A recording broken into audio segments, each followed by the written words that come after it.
Ya, ini adalah video bagian 2 dari analisis data eksploratif. Mari kita mulai. Boxplot atau box and whisker. Tampilan ini tidak memuat data individual, sehingga dapat digunakan untuk data yang sangat besar. Datanya disusun dan disajikan dalam bentuk kotak dan tangkai, sesuai namanya. Ini adalah penyajian standarnya, yaitu disajikan berdiri.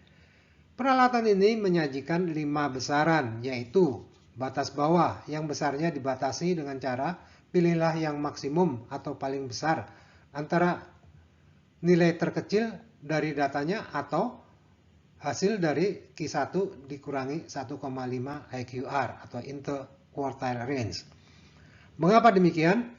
Untuk menghindari tangkai yang terlalu panjang menjorok jauh ke bawah, sehingga dibatasi oleh Q1 dikurangi 1,5 IQR itu. Kemudian kuartil pertama, dari batas bawah sampai kuartil pertama berkumpul 25% pertama dari observasi. Selanjutnya ada median. Dari kuartil pertama sampai median berkumpul 25% kedua dari observasi. Selanjutnya ada kuartil ketiga. Dari median sampai dengan kuartil ketiga berkumpul 25% ketiga dari observasi.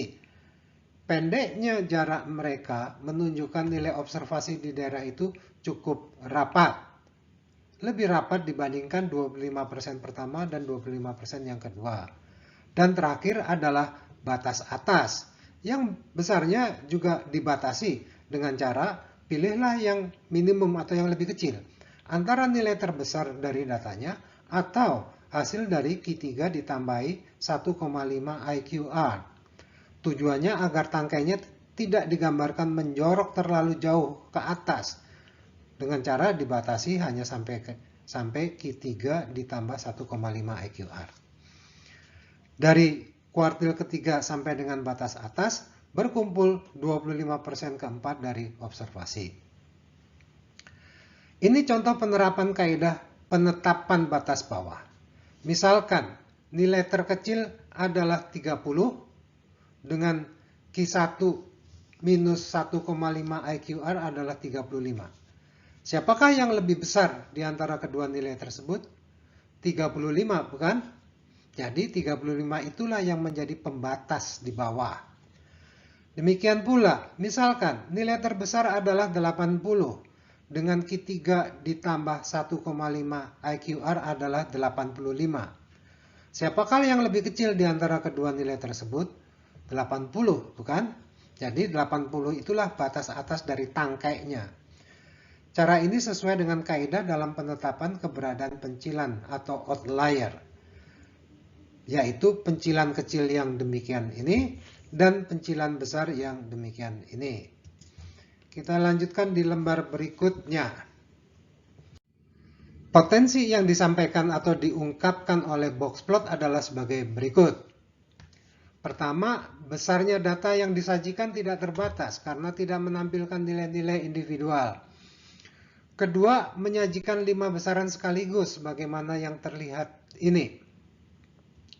Dengan penyajian ini menegaskan bahwa data yang disajikan bisa tak terbatas jumlahnya. Kemudian dapat mendeteksi keberadaan pencilan.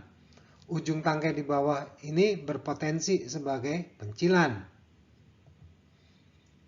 Kita ingat bahwa ada dua pencilan, yaitu pencilan kecil dan pencilan besar dengan formula yang demikian ini.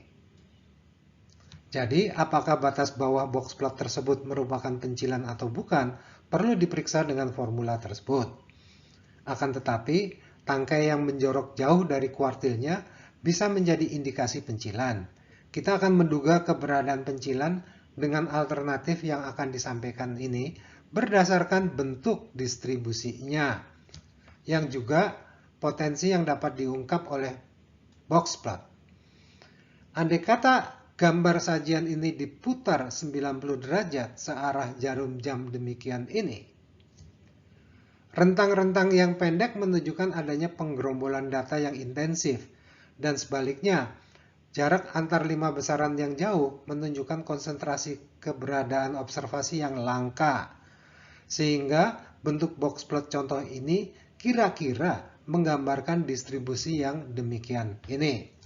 Kurva yang menjorok ke kiri menunjukkan bahwa distribusinya menceng ke kiri atau secara negatif. Kemencengan ini menguatkan bahwa batas kiri atau bawah itu adalah pencilan kecil. Mari kita lanjutkan. Ini merupakan contoh pemanfaatan box plot.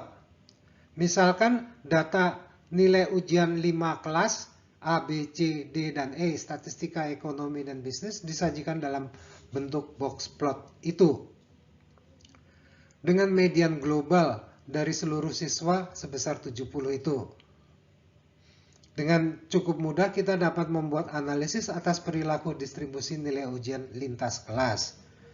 Kelas D dan E menunjukkan prestasi yang menonjol, sementara kelas A menunjukkan prestasi yang kurang menggembirakan.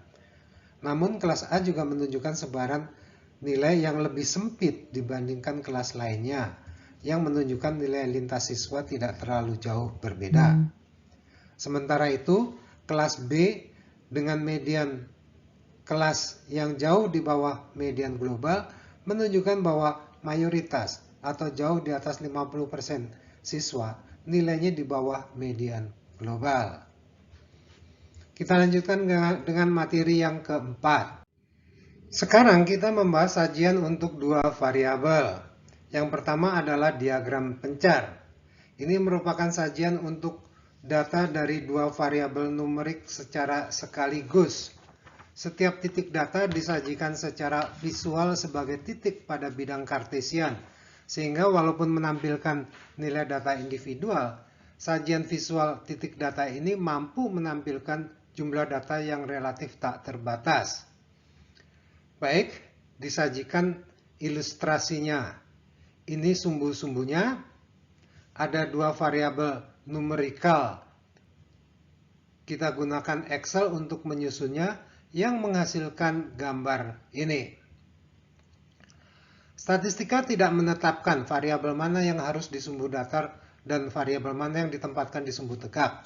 Teori tentang masalah yang digambarkan yang menetapkannya. Misalnya pada hubungan antara konsumsi dan pendapatan, maka mestinya konsumsi ada di sumbu tegak dan pendapatan di sumbu datar. Kadang-kadang hubungan antara kedua variabel dapat dengan mudah terlihat. Bahkan mungkin saja kita bisa melihat apakah hubungannya linear atau kurvilinear, eksponensial atau logaritmik.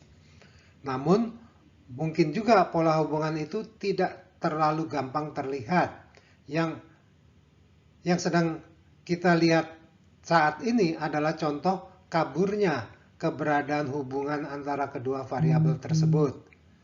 Pada Excel, kita bisa minta add trend line untuk menghasilkan perkiraan garis lurus yang boleh dibilang mewakili kecenderungan yang ada di antara keduanya. Dalam praktik, peneliti bisa saja membuat scatter plot dari pasangan-pasangan variabel yang dimilikinya, baik yang sudah ada landasan teorinya maupun yang belum, sekedar untuk langkah awal membongkar kemungkinan pola atau hubungan yang mungkin ada. Baiklah, sekarang kita berpindah ke peralatan yang terakhir untuk sesi kuliah kita, yaitu tabel silang atau contingency table. Disajikan ilustrasinya itu. Sebagaimana yang terlihat, tabel ini pada dasarnya adalah tabel frekuensi untuk dua variabel secara sekaligus. Variabelnya merupakan variabel kategorikal, atau kalau merupakan variabel numerikal, maka skala ukurnya direduksi terlebih dahulu sehingga variabelnya menjadi kategorikal. Bukankah pada tabel frekuensi terdahulu kita membuat variabel numerikal menjadi kategorikal melalui kelas-kelas nilainya? Kemudian, banyaknya baris dan kolom jangan terlalu banyak. Tentang penempatan X dan Y, variabel yang lebih diutamakan dalam pembandingan, nilai-nilainya dianjurkan ditempatkan sebagai variabel kolom. Atau bila sama pentingnya, pilihlah yang kategorinya lebih sedikit. Margin kanan dan bawah digunakan untuk jumlah. Tentu saja jumlah menurut baris dan kolom. Masing-masing penjumlahan harus sama, yaitu sebesar sampel yang digunakan. Mari kita lihat contohnya. Ini contohnya, tabel silang kecelakaan kerja menurut jumlah dan rombongan kerja. Perhatikan bahwa judul dibuat sangat jelas. Variabel kecelakaan kerja dijelaskan oleh dua subvariabelnya, yaitu kategori jumlah dan rombongan kerja. Ketiganya ada dalam kalimat judul. Selanjutnya, karena kecelakaan kerja lintas rombongan kerja lebih penting dibandingkan kategori jumlah kecelakaan, maka rombongan kerja ditempatkan sebagai variabel kolom. Sebagai tabel frekuensi relatif, maka tentu saja jumlah frekuensinya baik menurut kolom maupun menurut baris adalah sama, yaitu sebesar 100. Demikian materi tabel silang. Kita masuki lembar penutup. Demikianlah materi analisis data eksploratif, sebuah cara melakukan analisis secara eksploratif untuk membongkar berbagai potensi informasi yang dikandung oleh data. Ada data kualitatif maupun data kuantitatif. Ada data variabel tunggal maupun variabel ganda. Semoga materinya mudah dipahami. Selanjutnya, izinkan kami menyampaikan terima kasih kepada para asisten kami, Saudari Fitri Nurjana, Sarjana Ekonomi, Saudari Cut Aryulista, Sarjana Ekonomi, dan Saudari Lintang Ayu Wulandari, Sarjana Desain. Dan akhirnya, kami haturkan salam sehat dan sukses untuk semua yang menyaksikan rangkaian video kami.